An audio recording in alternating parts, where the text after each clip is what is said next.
신바람 사연 아파트에서의 오늘의 사연을 시작하겠습니다. 안녕하세요. 저는 결혼한 지 1년이 조금 넘은 30대 초반 여성입니다. 이렇게 사연을 쓰는 이유는 제 남편인 신우 때문입니다. 남편 입장에서는 힘든 신우가 안쓰러울 수 있다는 것을 알겠지만 그렇다고 해서 그런 신우를 위해 제가 꼭 희생을 해야 하는 건가요? 저와 남편은 지인의 소개로 만났습니다. 당시에 남편도 저도 취업을 준비하고 있었고 두 사람의 관심사도 같고 취미도 비슷하다는 것을 알아챈 지인이 우리끼리 만나 도와주면 어떻겠냐며 다리를 놓아주었습니다. 사실 당시에는 연애의 의도가 없었지만 좋은 의미로 하는 소개팅이라는 걸 알고 있었기에요. 거절하지 못했어요. 밥이라도 한 끼 먹고 들어오자고 생각하며 가벼운 마음으로 나간 자리였어요. 그런데 기대와 달리 제 앞에는 키도 크고 호감도 있어 보이는 사람이 앉아 있었습니다. 쑥스러운지라 말은 잘 하지 못했지만 어떻게든 대화를 이끌어 가려는 모습이 보기 좋았어요. 무엇보다 대화를 할수록 말이 잘 통한다는 느낌이 들었고 한참 이야기를 하다 핸드폰을 보니 첫 만남임에도 불구하고 집에 가려던 시간이 훌쩍 흘러 있었어요. 저희는 얼마 지나지 않아 연인 사이로 발전했습니다. 주변에는 간혹 연애하다가 취업에 실패했다거나 중요한 시험에서 고배를 마셨다는 이야기를 듣곤 해요. 사람들을 종종 만나왔기 때문에 저희는 서로 굳게 다짐했습니다. 둘 중 한 명이라도 취업에 실패한다면 이 관계는 오래가지 못할 것이므로 최선을 다해서 일자리를 찾아야 한다고요. 하지만 안타깝게도 그 이듬해에 저는 취업에 성공했고 남편은 실패했습니다. 실망하고 불안해하는 남편에게 제가 해줄 수 있는 것은 진심 어린 위로와 충분한 지원뿐이었어요. 남들 눈에는 어떻게 보일지 모르겠지만 객관적으로 충분하지 못했을지도 모르지만 제 나름대로 최선을 다해 남편을 응원했어요. 결국 제 정성이 하늘에 닿았는지 남편은 얼마 지나지 않아 취업에 성공했습니다. 그로 인해 남편은 이 모든 것이 제 덕분이라며 앞으로 평생 저에게 행복을 안겨줄 것이라고 약속했어요. 그때만 해도 저는 남편이 참으로 제게 결혼을 원한다고 생각했습니다. 생각지 못했던 일이었지만 단순히 연인 사이에서 조금 오버하는 그런 인사라고 생각했어요. 하지만 얼마 후 우리가 사귀기 시작한 지 약 2년이 되던 때였죠. 어느 날 남편이 처음 만난 카페에 함께 가자고 제안하며 졸라대더라고요. 그곳에서 결혼하자며 정식으로 프로포즈를 해왔어요. 비록 제가 꿈꾸던 그런 프로포즈는 아니었지만 남편의 진심이 느껴져서 저도 마음 깊이 받아들이게 되었습니다. 결혼 이야기가 본격화되자 남편의 가족을 만나게 되었습니다. 남편은 시부모님과 함께 살고 있었고 2살 많은 누나는 이혼한 뒤 지금은 두 아이를 키우며 시댁에서 1시간 거리 떨어진 곳에서 살고 있다고 했어요. 처음으로 시댁을 방문해 인사를 나누러 가는 그 순간을 떠올리며 설레임이 가득했던 기억이 납니다. 날이 되어서 남편이 너무 궁금해하는 얼굴을 하고 있는데 신우도 시댁에 와 있을 거라고 알려줬어요 라고 하더라고요. 시부모님 두 분만 뵙는 것도 이미 부담스러운데 신화 조카들도 함께 와 있을 거라고 하니까 2배로 긴장이 되는 것 같았어요. 그래도 피할 수 없다면 즐기라는 말처럼 어차피 한 번은 지나가야 하는 관문이니까 최대한 잘 보이고 오자고 생각했습니다. 시댁은 서울 외곽 동네의 연립주택이 밀집한 곳에 위치하고 있었어요. 골목에서도 끝쪽에 위치한 약간 녹슨 파란 현관을 지난 뒤 정면에 보이는 2층이 시부모님이 거주하는 곳이었습니다. 솔직히 말해서 시부모님이 경제적으로 여유로운 분들은 아니라는 것은 한눈에 봐도 알 수 있었어요. 알 수 있었습니다. 돈이라는 것은 물론 주머니를 다 털어봐야 합니다. 이전까지는 몰랐지만 신우애들도 온다는 소문을 듣고 화과자 대신 아이들도 좋아할 법한 케이크와 시부모님께 드실 과일을 사들고 갔어요. 현관에 들어서면서 남편이 이건 어디다 둘 거야? 하며 제가 사왔다고 웃으며 말했어요. 힐끗 쳐다보더니 부엌에 가져다 놓으라고 했습니다. 고맙다는 말을 듣기 위해 가져온 것은 아니지만 인사치레라도 잘 먹겠다는 한마디는 할 수 있는 거 아닌가요? 첫인사도 나누기 전에 신유의 무례한 모습을 보자마자 마음이 정말 상했습니다. 그렇지만 처음 뵙는 만큼 저도 너무 부담스러운 분위기를 조성하고 싶지 않아서 최대한 인자한 자세를 보이려고 노력했습니다. 신우 씨는 5살 아들과 7살 딸을 키우고 계셨는데 둘은 정말 힘들게 각각 돌아다니는 모습을 보여서 정말 혼이 나갈 지경이었습니다. 부엌에 있는 시어머니께서 나와서 거실 상황을 보시고 아이들이 한참 돌아다니는 나이니까 금방 식사 준비되니까 조금만 참고 기다리라고 말씀해 주셨어요. 그런데 신구 씨가 따라 나와서 나를 보더니 어이없다는 표정을 지은 후 다시 부엌으로 돌아가고 말았어요. 황당해서 남편에게 내가 무슨 잘못을 저질렀나 물었더니 남편은 어머니도 누나도 부엌에 계시니까 제가 가서 신경 쓰는 신유미라 하면 좋겠느냐고 말했습니다. 그러자 분명히 두 사람 다 저축해보려고 생각도 못한 남편의 말에 황당해서 제가 오늘 손님으로 왔다고 말했더니 남편은 그렇지만 곧 참가족이 될 텐데 좋은 이미지를 남기면 좋지 않겠느냐며 저를 설득하려 했어요. 결국 남편이 성화하며 부엌으로 가는데 신호가 이미 끝났는데 왜 왔느냐고 부르기 시작했어요. 그리고 빈정거리며 사람 비위를 상하게 하는 신호를 주었어요. 막말로 시부모님께 인사드리러 왔다고 했는데 정작 시부모님은 한마디도 안 하고 계신데 제가 윗사람 노릇을 못해서 난데없이 화를 냈다고 해요. 저도 짜증이 났던 참이 있죠. 식사를 준비하면 불러달라고 하고 거실로 돌아왔다. 뒤통수에서 신호가 어이없다며 시근덕거리는 소리가 들리더라. 첫 만남부터 왜 제게 그렇게 적대적인지 도통 이유를 알 수 없었다.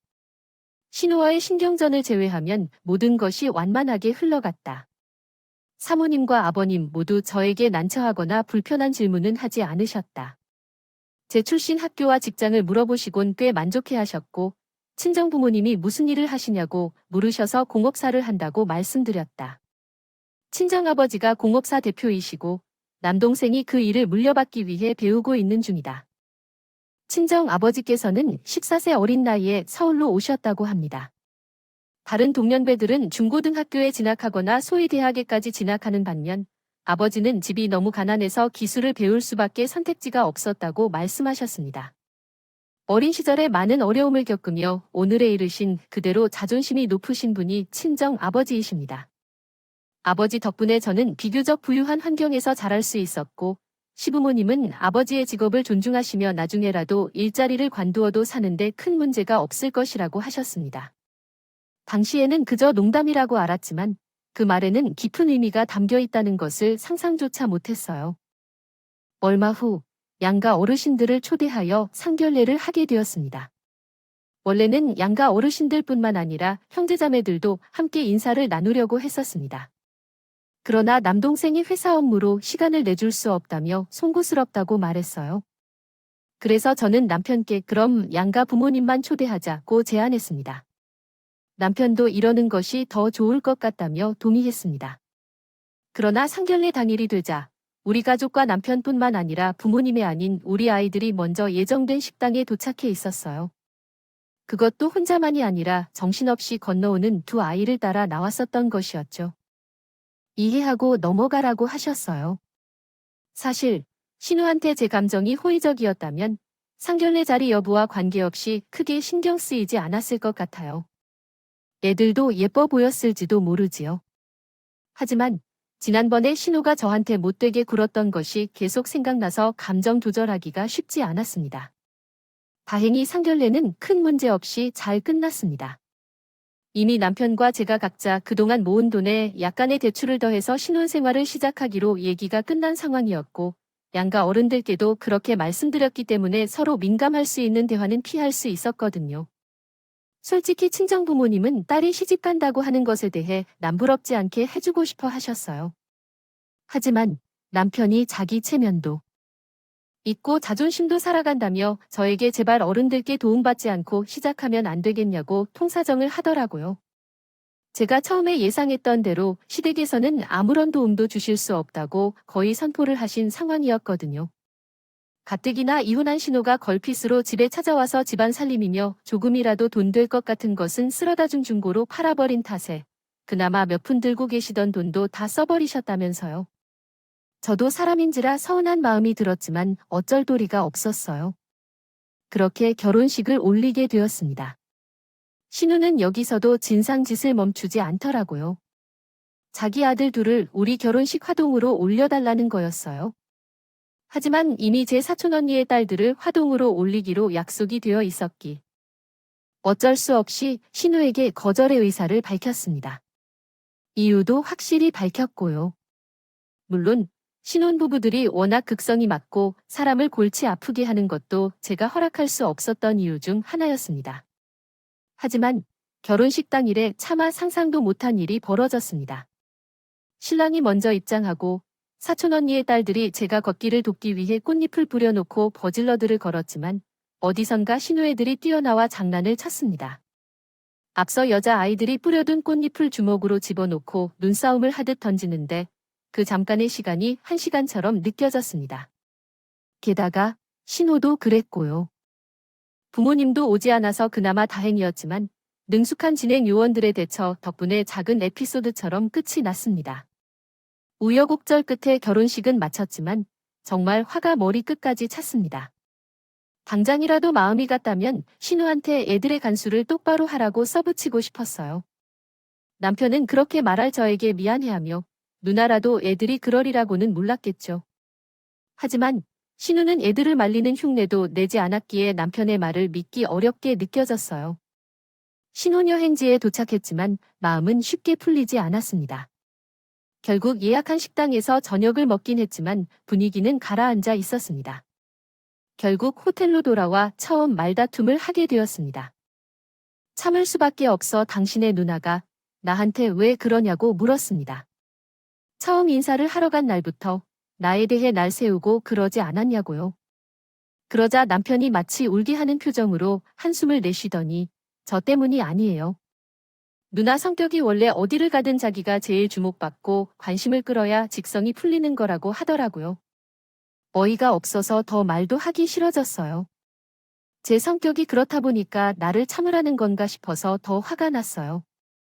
제가 너무 이기적인 거 아니냐고 하자 자기 누나가 정말 이기적이고 밖에 모른다고 그래서 매형도 못 참겠다고 하더니 차라리 잘 따라왔으면 한다고요. 그리고 더 충격적인 사실은 이혼한 후에 알게 되었지만 신우란 아들 둘이 배달하는 형제인 걸 알게 됐다더라고요. 신우 본인도 몰랐다고 하더라고요. 막장 드라마 같은 일은 따로 없죠. 게다가 남편이 신우에게 누가 정말 아빠인지 취급받아야 한다고 말하자 정말 충격적이었습니다. 그녀가 자신이 아는 사실에 대해 침투적인 질문을 하면서 양육비 소송을 즉시 제기할 것이라고 했습니다. 나 혼자 받을 수 있는 양육비를 2번 받을 수 있다고 생각하니 너무 아까워 죽겠다고 불평하더라고요. 그 말까지 듣고 나면 솔직히 그 사람이 포기하지 않는다는 것이 역겨웠어요. 결혼식을 올린 이후 단기간 동안 신우를 마주치지 않아서 좋은 추억들은 잠시 잊고 살아왔어요. 회사 일이 바빠서 다르게 생각하는 시간이 없었기도 했고요. 그래서 최근에 남편과 여름 휴가를 계획하게 되었습니다. 신혼이지만 둘 다 각자의 일에 종사하고 살았기 때문에 이번 휴가는 오롯이 남편과 나를 위해 쓰고 싶었어요. 그러나 남편이 갑자기 시부모님과 신혼여행을 같이 가자고 제안하더라고요. 결혼한 지 얼마 되지 않은 여름 휴가였기 때문에 남편이나 아이들과 함께 여행하는 것이 어렵지 않겠느냐며 그렇게 제안했어요. 저는 왜 함께 가야 하는지 물었더니 결혼 후 처음 간 휴가이며 남편 없이 아이들과 여행하는 것이 쉽지 않을 것이라고 주장했어요. 이렇게 된다면 휴가가 아니라 회사 밖에서 또 다른 일을 하는 것과 같다고 생각해서 남편에게 싫다고 했어요. 너만 갔다 와. 나는 집에서 혼자 쉬고 있을게. 남편은 그래도 그건 아니지 않냐며 시부모님도 저를 보고 싶어 하실 거예요 랍니다. 결국 남편의 끈질긴 설득 덕분에 오래 쉬는 여름 휴가를 함께 가기로 합의했습니다. 정말 짜증났지만 약속을 제대로 지켜준다면 제가 이 집구석에서 상종을 말아야겠다는 생각은 안 했을 겁니다. 남편은 뭐가 그렇게 신중한지 7인승 자동차를 빌려와서 휴가 전날부터 콧노래를 부르며 다녀다니더라고요. 그것도 얼마나 듣기 싫고 꼴 보기가 싫었는지요. 남편에게 결혼 전에도 시부모님과 누나와 함께 여행을 다녔는지 물었더니 그런 적은 없다고 합니다. 하지만 이제 결혼도 했으니 함께 다녀야겠다는 생각이 들었습니다. 부모님, 앞으로 사셔야 하시겠다면서요. 정말 하고 싶은 말이 많았지만 꼭 참았습니다. 휴가만 갔다 오면 두고 보자던데요. 휴가 당일 신우에게 전화가 왔습니다. 원래는 저희는 시부모님만 사는 길에 모시러 가서 쉬는 애랑 펜션에서 만나기로 했었어요. 그런데 갑자기 자기들도 와서 태워가자 하더라고요. 차가 퍼졌다고 하던데요. 신우네랑 시부모님 댁이랑 우리 집이랑 펜션 다 방향이 충분한 방이라 또 머리가 지끈거렸어요. 남편은 괜찮다며 자기가 운전할 테니 제가 신경 쓰지 말라고 했어요. 기왕 가기로 한 거 좋은 마음으로. 몇 번이나 스스로를 되새기게 되었는지 모르겠어요. 그렇게 부모님을 먼저 모신 후 신우이를 향했습니다. 그리고 정말 상상조차 못한 상황에 기절할 뻔했어요. 신은에 도착해서 현관 문을 몇 차례나 두드렸지만 아무 반응도 없었어요. 안에서는 분명히 아이들이 뛰어다니고 시끄러운 소리가 들렸지만 말이에요. 그때 현관문이 갑자기 열리면서 아이들이 얼굴을 내밀었고 한 장의 종이를 주셨어요.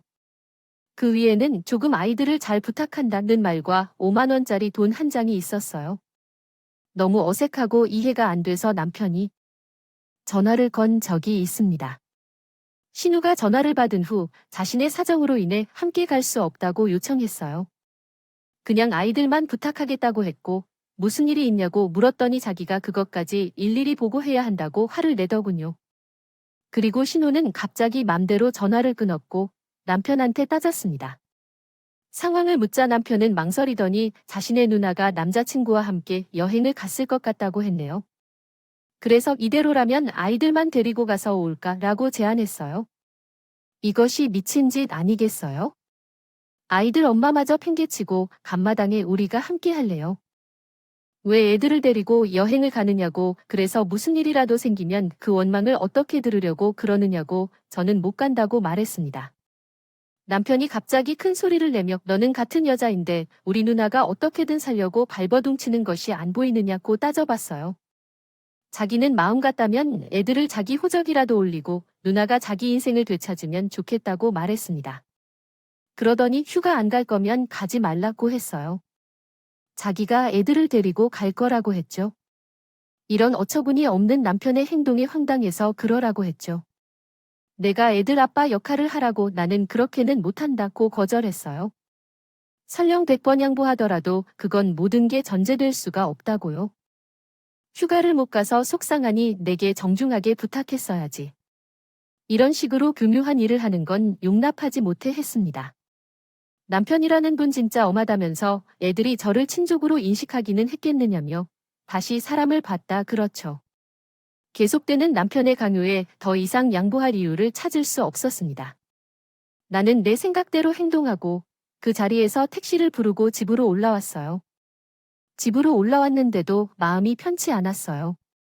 하지만 똥은 무서워서 피할래요. 더러우니까 피하고 싶어. 어떻게 생각해도 남편과 더 살아갈 수는 없다 싶었습니다. 나는 남편에게 문자로 헤어지자고 남겼다. 그리고 제 짐을 싸서 친정에 향했습니다. 전셋집이 내 이름으로 등기되어 있었던 상황이기에 결혼할 당시 들였던 금액 회수하는 것도 어렵지 않겠죠 싶었어요. 이런 순간에 제 머릿속에선 숫자 계산을 하고 있는 제 자신에게 조금 놀라기도 했고요. 친정에 도착하여 그간 있었던 일을 이야기하니 친정 부모님께서 그런 못 베어먹은 집구석이 어디 있냐며 저더러 헤어지고 싶으면 헤어지라 하셨어요. 그런데 그날 밤에 남편으로부터 전화가 걸려왔습니다. 펜션에 못 가고 그냥 집에 왔다는 거예요. 애들은 시부모님이 데려가셨고요. 무슨 일인가 아니? 애들을 뒷자리에 태웠던데 둘이 와도 싸워야 된다더랍니다. 결국 아버님은 큰애, 어머님은 작은애를 도맡게 되셨는데 애들이 그렇게 어머님과 아버님을 꼬집고 싸운다는 거예요.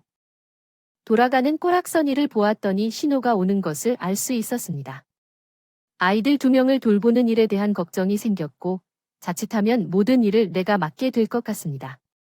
벌써 당신은 호구 삶을 받아들여 제가 그렇게 살 수 없다고 말했던 것을 기억하십시오. 우리가 아직 결혼을 공식적으로 신고하지 않았기 때문에 원활하게 전세 보증금을 반반씩 결정하고 가구를 중고로 처분하여 가진 것을 반반씩 나누면 해결될 것 같습니다. 미련 없이 침착하게 설명했습니다. 그때 남편도 제가 진심이라는 것을 깨달은 듯이 아이들이 조금 커지면 더 나아질 것 같냐며 말했습니다. 너무 급하게 감정에 끌려서 되돌릴 수 없는 실수를 저지르지 않도록 주의하세요. 계속 정신이 확장되지 않는 남편을 보니 나는 나의 결심에 대한 믿음이 더욱 강해질 수 있었습니다. 한 달 가까이 지난 후 남편은 집요하게 매달렸지만 저는 흔들리지 않았습니다.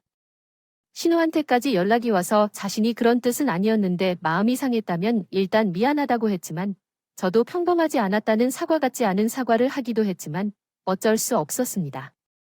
시부모님도 그래도 우리 참 좋았지 않았냐 하며 아가아가 하시는데 그것도 듣기 싫었고요. 결국 팔이 안으로 굽는다고 아무리 저에게 아가아가 해도 신우랑 제 사이에 무슨 일이라도 생기면 신우가 저를 챙겨주겠냐고 물었습니다. 그래서 결국 저와 남편은 헤어지기로 합의하고 지금 그 집에는 남편이 살고 있습니다. 월세처럼 한 달에 얼마로 간주하고 나중에 전세보증금을 정리할 때 거기서 계산할 예정입니다. 차감하기로 결심했어요. 제 성격은 원래 사람들에게 잘 주고 참아주는 편인데 그래도 한번 틀어지면 칼 같은 면이 있거든요.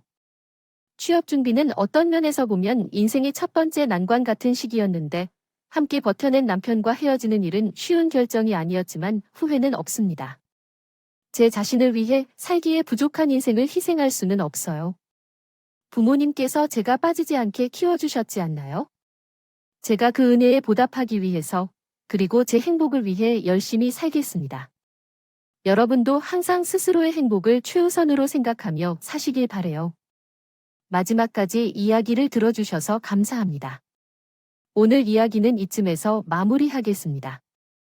구독과 좋아요, 알림 설정해 주시면 더 좋은 콘텐츠로 다시 만나 뵙도록 하겠습니다. 감사합니다.